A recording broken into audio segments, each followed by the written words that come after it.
into its history, today I'll tell you the story of Masada. This extraordinary stronghold was the last bastion of the Zealots, who in the clash with the Roman legions preferred to perish by their own hand than to end their lives as slaves. But in order to fully understand their sacrifice, first we must find out a bit more about the Jewish war from the year 66 AD. It was a Jewish uprising which broke out against the Roman occupation, which we know from the Old Testament.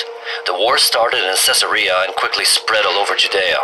The insurgent units managed quite well in the beginning. They even managed to defeat the Roman Legion 12. All in all, however, the aftermath of the uprising turned out to be tragic. The famous temple in Jerusalem was destroyed, and the historians count the casualties in tens and even hundreds of thousands. The Zealots were one of the insurgent splinter groups completely devoted to the cause, hating both the Romans and their collaborators. Soldiers who considered surrendering equal to renouncing God. However, in spite of their great devotion, they were far from pious. The Sicarii, as one fraction was called, was also known as the dagger wielders, and was characterized by exceptional viciousness. In order to sustain their control of the stronghold and to get food, they would plunder villages like Engadi, for instance, where 700 inhabitants fell victim to their swords.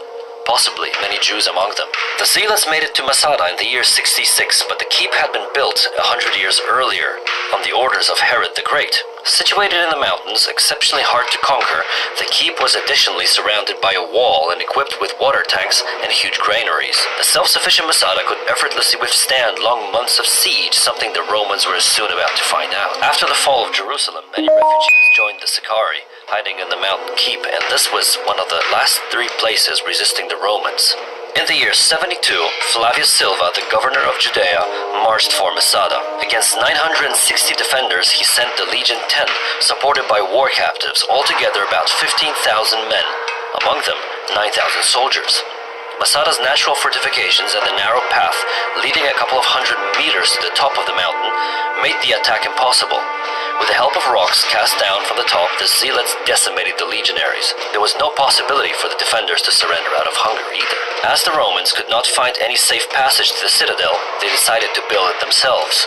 For months they would erect a gigantic ramp which they used to move siege machines forward. With the laying of every stone, the terrain started assuming the shape favorable for the Romans. More or less during the 3rd month of the siege, they managed to breach the wall on the mountain's summit. The Zealots quickly covered the opening with a wooden barricade.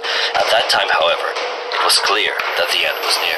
The commander of the Sicarii, Eleazar ben Yair, Commander of the Sicarii, Eleazar ben Yair, Commander of the Sicarii, Eleazar ben Yair, Commander of the Sicarii, Eleazar ben Yair, Commander of the Sicarii, Eleazar ben Yair did not want to die as a slave. He knew what awaited the defenders of the keep. Death, slavery, and disgrace. On the last night, he gathered the defenders of Masada and spoke.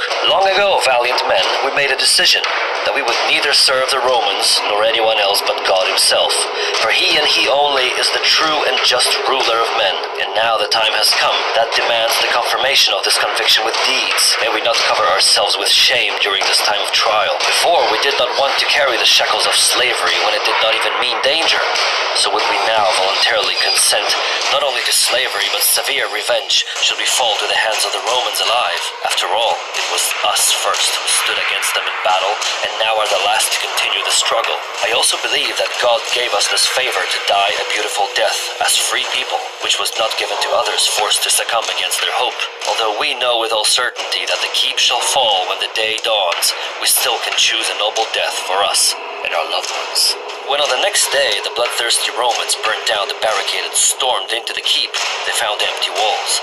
The 960 defenders of Masada had committed mass suicide, or rather killed one another, since in order to avoid the sin of taking one's own life, every man killed his wife and children first, and then his comrades by method of random draw. The only miraculous survivors were 2 women with 5 children who had hidden in a duct.